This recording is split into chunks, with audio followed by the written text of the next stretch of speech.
అందరికీ నమస్కారం.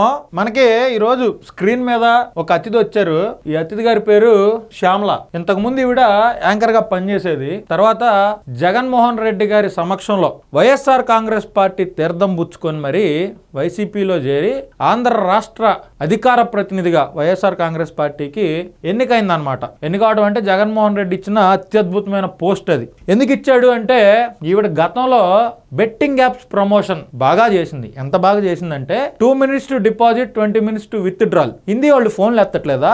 హిందీ వాళ్ళు మెసేజ్లకు రిప్లై ఇవ్వట్లేదా? మీరు ఎక్కువ డబ్బులు గెలుచుకున్న తర్వాత వాళ్ళకి మీకు సమాధానం ఇవ్వట్లేదా? అలాగైతే ఆంధ్ర తెలంగాణలో ఉన్నటువంటి తెలుగు వాళ్ళందరూ అత్యంత త్వరగా తెలుగు 365ని డౌన్లోడ్ చేసుకోండి, మీకు ఐడి ఇస్తారు, లక్షలో కోట్లు గెలుచుకోవచ్చు అని చెప్పి జనానికి ఈ మాయ మాటలన్నీ చెప్పింది. మరి ఈవిడ ఎంత పేమెంట్ తీసుకుందో ఆ ప్రమోషన్ చేయడానికి తెలియదు కానీ కొన్ని వందల మంది కొన్ని లక్షలు బాగొట్టుకొని రోడ్ల మీద పడ్డారు. బెట్టింగ్ యాప్లకి బాగా బాధితులైపోయి ఎంత దారుణంగా ఈవిడ బెట్టింగ్ యాప్లు ప్రమోషన్ చేస్తే ఈరోజు ఈడీ ఎంటర్ అయింది. ఈడీ ఈవిడ మీద కేసు నమోదు చేసింది. ఈవిడతో పాటు ఇంకో 28 మంది మీద కూడా నమోదు చేసింది. కానీ ఈవిడనే పర్టికులర్ గా మనం ఎందుకు తీసుకున్నామంటే ఈవిడ కాసులకి కక్కుర్తిపడి జనాలందరూ ఎట్టబోయినా మనకు సంబంధం లేదు అని కాసులకు కక్కుర్తిపడి అట్లాంటి బెట్టింగ్ యాప్స్ అన్నిటిని ప్రమోట్ చేసిన ఈవిడ ఈ రోజు వైఎస్ఆర్ కాంగ్రెస్ పార్టీ కండవా మెడలో వేసుకొని హిందూపురానికి బాలయ్య బాబు ఏం చేశాడు,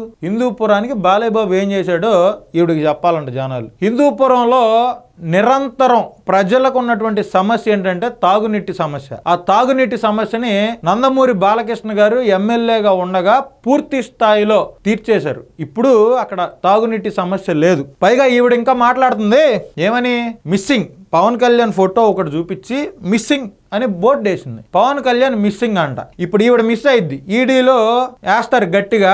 ఈడీలో వేసిన తర్వాత ఈవిడ బెట్టింగ్ యాప్స్ ప్రమోషన్ చేసినందుకు ఈవిడకి శిక్ష పడితే ఈవిడ మిస్ అయింది. అసలు జగన్మోహన్ రెడ్డికి ఇట్లాంటి వాళ్ళు ఎందుకు తగలబడతారో తల్లి నాకు అసలు అర్థం కాని పరిస్థితి.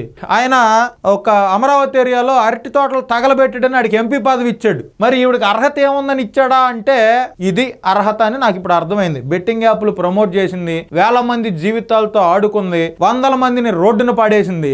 అందుకని ఈవిడికి అధికార ప్రతినిధి అనే పోస్టు జగన్మోహన్ రెడ్డి కేటాయించాడు అని నా 100% ఒపీనియన్. పతివ్రత పర్వాన్ని వండితే తెల్లారిందాక సల్లారలేదని ఒక డైలాగ్ ఉంది కదా, దాన్ని 100% నిజం చేసింది మేడం గారు. ఏ విధంగా అంటే ఈవిడ చేసేయేమో గుడ్డిచెట్టు పనులు, బెట్టింగ్ యాప్లు ప్రమోట్ చేయటాలు, వాళ్ళ దగ్గర డబ్బులు తీసుకోవటాలు, జనాల్ని సంకనాకి పోండి మీరు ఎట్టబోతే నాకెందుకు, నాకు కావాల్సింది పేమెంట్ అని చెప్పి బెట్టింగ్ యాప్ల దగ్గర డబ్బులు తీసుకొని ప్రమోషన్ చేసింది.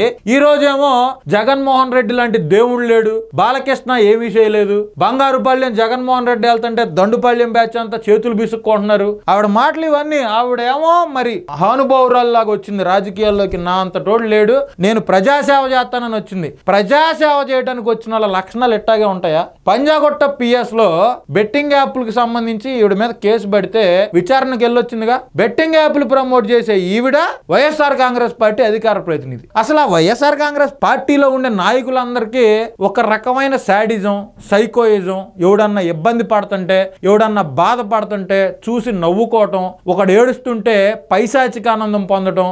జగన్మోహన్ రెడ్డి గారు అయితే ఇక అంతకంటే ఎక్కువ. ఎవరన్నా చచ్చిపోతే అక్కడికి వెళ్ళి చేతిలో చేయట పెట్టి ముసిముసి నవ్వులు నవ్వుతూ ఉంటాడు.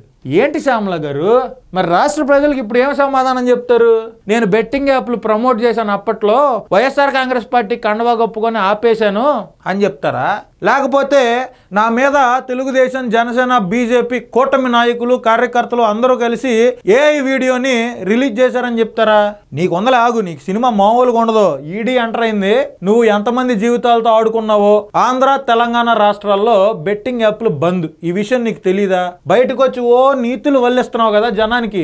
నేను అట్లాంటి దాన్ని, నేను ఇట్లాంటి దాన్ని, జగన్మోహన్ రెడ్డి అంత మోగాడు, జగన్మోహన్ రెడ్డి ఎంత మోగాడు, చంద్రబాబు నాయుడు అది, పవన్ కళ్యాణ్ ఇది, లోకేష్ అది, తెలుగుదేశం వాళ్ళు ఏం చేయట్లేదు, బాలకృష్ణ అసలు కనపడట్లేదు, పవన్ కళ్యాణ్ కనపడట్లేదు, ఎందుకు వీళ్ళందరూ ఎమ్మెల్యేలుగా ఉండి ఉపయోగం ఏంది? ఇన్ని సోది చెప్తావు కదా యాంకర్ శ్యామల గారు.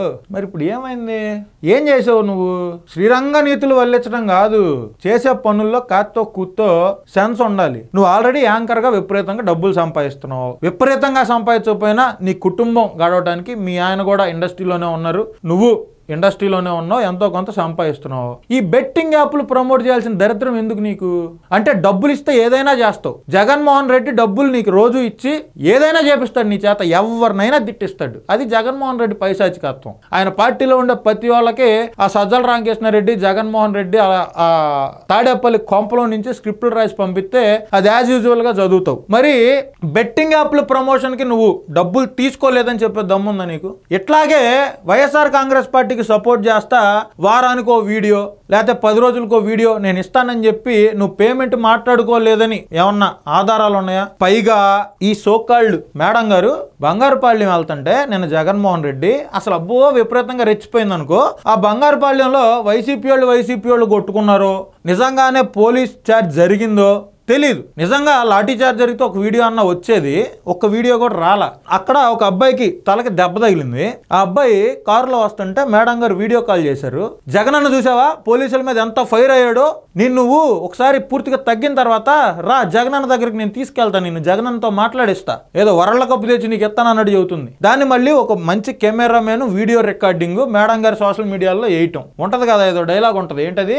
చెప్పేవన్నీ శ్రీరంగ నీతులు, దూరేవన్నీ ఏదో ఉంటది ఒక డైలాగ్, దానికి కంటిన్యూ చేసుకోండి మీరు, ఈ వీడియోలో మాట్లాడకూడదు కదా. మేడం గారి పరిస్థితి ఇది. జనాల జీవితాలతోటి చిన్నపిల్లలు, ఇంటర్ డిగ్రీ చదువుకున్న పిల్లలు అందరూ ఇట్లాంటి వాళ్ళ మూలాన బెట్టింగ్ లేస్తానికి అలవాటయ్యి వాళ్ళ డబ్బులు అయిపోయి, కొంపలో డబ్బులు అయిపోయి, ఆస్తులు అమ్ముకున్న వాళ్ళు కూడా రోడ్ల మీద తిరిగే వాళ్ళు ఎంతమంది ఉన్నారు. మరి నేను 100% క్లారిటీగా చెప్తున్నా, ఈ 29 మంది ఎవరైతే ఉన్నారో వీళ్ళు ఖచ్చితంగా శిక్షార్హులు. వీళ్ళు ఆంధ్ర తెలంగాణలో బెట్టింగ్ యాప్లు ప్రమోషన్ అనేది చట్టరీత్యా నేరం.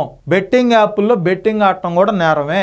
కానీ వీళ్ళందరికీ ఆ విషయం తెలుసు. వీళ్ళందరిలో చిన్న పిల్లలు, 18 ఏళ్ళ కంటే చిన్నోళ్ళు ఎవ్వరు లేరు. యాంకర్ శ్యామలతో పాటు మిగిలిన ఉన్నోళ్ళు కూడా. వీళ్ళందరూ ఆర్థికంగా ఏమన్నా లేనోళ్ళ అంటే బాగా బలిసినోళ్లే. వేల కోట్లకి పడగలు తీసిన వాళ్ళు కూడా ఈ 29 మందిలో ఉన్నారు. వీళ్ళందరికీ ఏం వాయువు వచ్చిందో మరి బెట్టింగ్ యాప్లను ప్రమోట్ చేస్తారు. ఈ ప్యాకేజీల కోసం బెట్టింగ్ యాప్లు ప్రమోట్ చేస్తే కింద సామాన్యులందరూ సంకనాగిపోతున్నారు. వీళ్ళకే ఈమెకేమో జగన్మోహన్ రెడ్డి డబ్బులు ఎత్తాడు, మొన్నటిదాకా ఈవెంట్లకు వెళ్తే డబ్బులు ఇచ్చారు. ఇంకా మిగిలిన వాళ్ళ పరిస్థితి కూడా అంతే. యూట్యూబ్ లో కాస్త కూర్తో ఎర్న్ చేస్తున్నారు, ఒక ఫేమ్ ఉంది, ఆ ఫేమ్ తో డబ్బులు సంపాదించుకునే కెపాసిటీ వాళ్ళ దగ్గర ఉంది. ఈ శ్యామల లాంటి వాళ్ళందరినీ బొక్కలో వేసి ఇంకొకడు వచ్చి బెట్టింగ్ యాప్లు ప్రమోట్ చేయకుండా స్ట్రిక్ట్ రూల్స్ ని పాటించాలని ఈడీని, హైదరాబాద్ పోలీసులు ఎవరైతే పంజాగుట్ట పోలీసులు వీళ్ళ మీద ఎఫ్ఐఆర్లు రాశారో, వీళ్ళందరినీ బుక్ చేశారో, ఆంధ్ర రాష్ట్రం, తెలంగాణ రాష్ట్ర పోలీసులు అందరూ కలిసి ఇట్లాంటి వాళ్ళందరినీ ఏరిపారేయాలి సమాజంలో లేకుండా మనస్ఫూర్తిగా నేను తెలియజేస్తున్నా. నమస్కారం.